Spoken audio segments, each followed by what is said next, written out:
Oh, the Unbearables, huh? That's as good as it gets right there. They had rhythm, they had tempo, they had time, they had dynamics, they had everything you wanted in a band.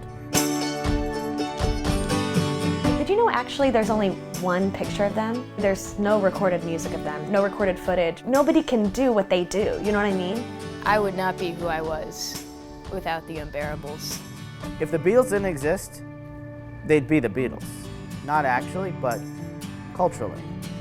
The Unbearables was just the greatest band that never was.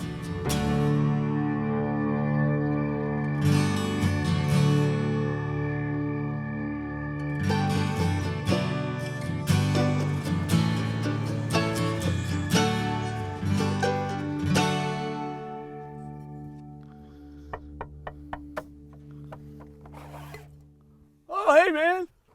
Caught me sleeping there, man. Taking a little cat nap. How long have you been living in the van? About 6 years. It's a replica of the van we used to have, so, you know, it just feels right. All right, well, Yeah, man. I'm ready to start this. Let's do interview. this, man. Yeah. Let me freshen up real quick.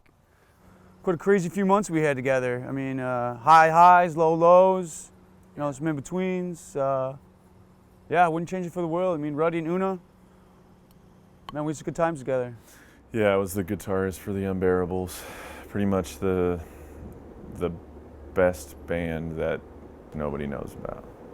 I'm going to go ahead and say there were some sort of entanglements in the Unbearables, and it sort of informed our music. And there was happiness, there was sadness, there was conflict, like any great music entity.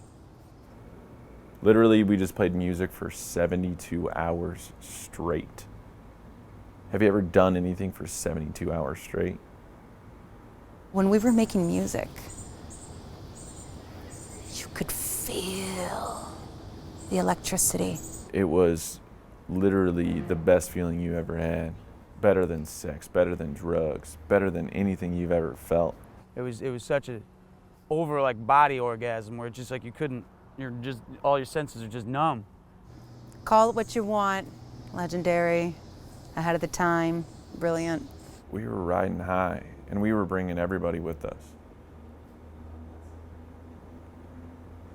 Till that fire. But I will never forget that night. Felt like there was a bit of a divine intervention in some way. I always wonder who was really responsible for that. Something tells me it was Flynn. I think it was my fault, to tell you the truth. I think I left the joint roasting in the truck, in the van, come out, goddamn smoldering wreck. Everything's in there. All our recordings, that was all we had. Every time I think about it, it's like, fuck you, fire. I haven't listened to music since that happened. When I heard about the fire, man, I haven't cried that hard since, I've never cried like that. after that day,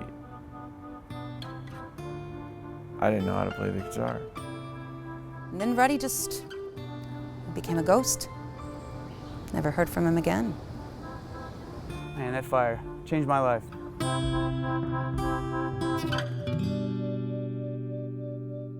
You guys were known for playing a gig every single night on that famous trip from Tennessee to LA. There were some crazy ones. We went to this elementary school. It was really cool actually, because we ended up playing just for like the after school kids, and they loved it. They loved it, man. You should have seen their faces. I was sitting after school, and all of a sudden I heard this out of tune ukulele just start strumming along, and we look over and there's this van barreling towards us. Of course, we all had to just dive out of the way. I almost got run over, actually.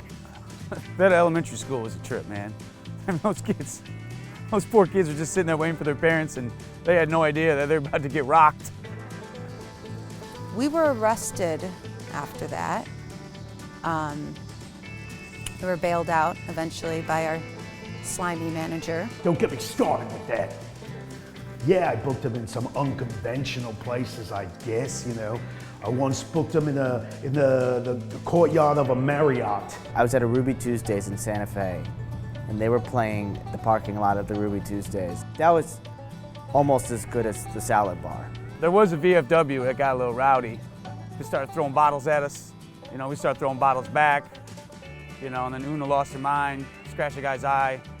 We had to get out of there pretty fast. We played at the sushi bar once. It was crazy because it only sat about 10 people anyway, so it was like an intimate acoustic little setting. But Flynn, man, he was freaking rocking. I was working my dead-end job at Walgreens. I was a pharmacist. I heard them in that Walgreens. It changed my life. You can actually only get the super strength Sudafed at a pharmacy. It was the best band that ever was, you know? Cheers to you, Unbearables. You know, they're coming back for a reunion show. What? I've been waiting for this moment for a very long time. I mean, I guess I'll do it if there's money involved, but I can't guarantee that it'll be good. I think it's going to be magical. You think 2019 is about the White Claws. I think it's about the Unbearables coming back, baby.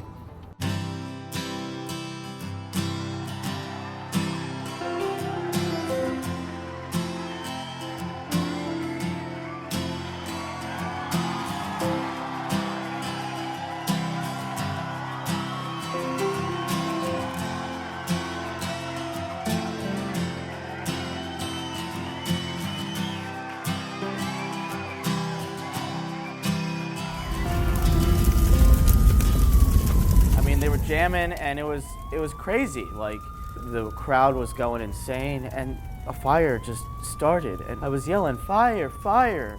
But they wouldn't stop playing. And they, I think, were probably the greatest band that never was.